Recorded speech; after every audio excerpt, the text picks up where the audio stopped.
I don't know if it's like a hockey playoff thing, but I think you guys have the most goatees in the league. A lot of your teammates rock it. Is there something going on with everyone having a goatee on the Warriors? That's actually the first time someone acknowledged that. It's crazy, Rohan. There might be. I don't know. You make me feel kind of insecure about my goatee. I got to shave it off now? What's going on? I don't know, but, it's working, and we won a lot of games with these goatees, so we're all superstitious, so we're just going to keep it like that until something goes haywire, so we're good. So you've already had, some of the biggest shooting nights in the league, the 60-point game, the Game 6 against the Thunder last year. What's going through your mind when you get into one of those insanely hot shooting zones? Does anything feel different for you in those moments? You just feel like everything you touch is going to go in, and you just want to get an open look, that's all. When I'm in a zone like that, it's not about forcing it, but it's about being patient and just finding an opening and catching it and letting it fly. So there's a lot going on in the NBA today. Just wanted to get your take on kind of some of the news out there. We just learned that the Cavs will be without Kevin Love for 6 weeks. You obviously are very familiar with that team. You played him in the finals with Love, without Love.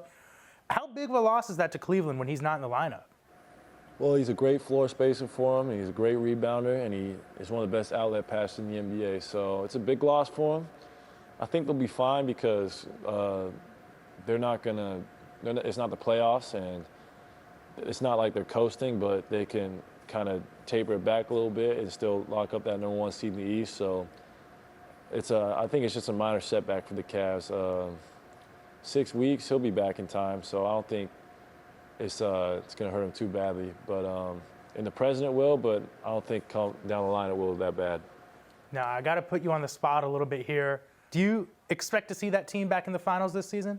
I do.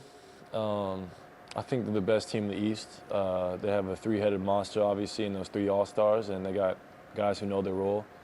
And then when you got a guy, LeBron James, who's been to, 6 straight NBA Finals, that helps. And they got a very clutch performer in Kyrie Irving, who's also a phenomenal scorer. So I think they're the favorites in the East, and there's some teams that can challenge them, but even when those guys, when Kevin and Kyrie went out a couple years ago, they still made it to the finals. They're still a great team, so I think they'll be back in the finals again. So I'm going to ask you to play tiebreaker here. Earlier in the season, LeBron said he doesn't consider it a rivalry. Draymond said he does. What do you think? Do you consider the Cavs as a rival for the Warriors? Definitely. I think it's a rival. I mean, when you've seen the same team almost 20 times in the last 2 years, and with what we had at stake in the finals both times we play each other, there's some animosity. And yeah, I think it's a rivalry, and I think it's good for the NBA. And obviously the Cleveland fans don't like us. Our fans don't like Cleveland. So I think it constitutes a rivalry. All right, so let's go to something a little lighter now. The All-Star Game's coming up this weekend in New Orleans. The Warriors are sending 4 players to the game. How fun would it be to play your 4 guys with Russell Westbrook for a few minutes? That'd be fun. He could do everything. He could rebound, pass, shoot. I mean, he proves it with his stat line when you average 30, 10, and 10. So it would be fun. But you could insert any guy in that 5th spot. I think it would be a lot of fun. And to see Russell and KD on the court again together might be a little nostalgic for NBA fans, but we'll see what happens.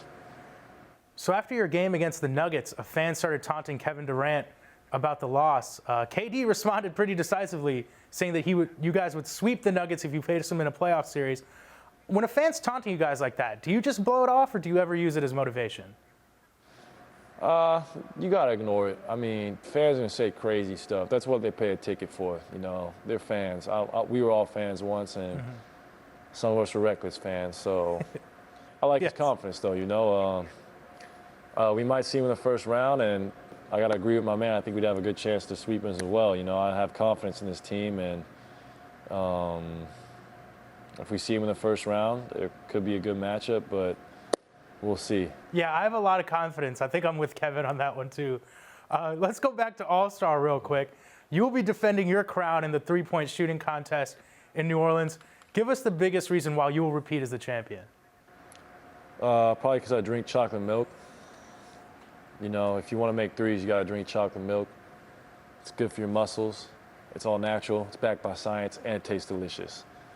On a side note, though, I think I'll repeat because I had the quickest release made in the field, and I've done it before, so I got the experience. And Steph's not doing it again. So that was one of my biggest competitions, and he's not there anymore, so it's good for me. But we also have other great shooters. I mean, Kyrie's won it before, and we got some new guys who can also shoot the ball real well. So I can't get too cocky because I got a really good field behind me, but I'm gonna put my money on myself.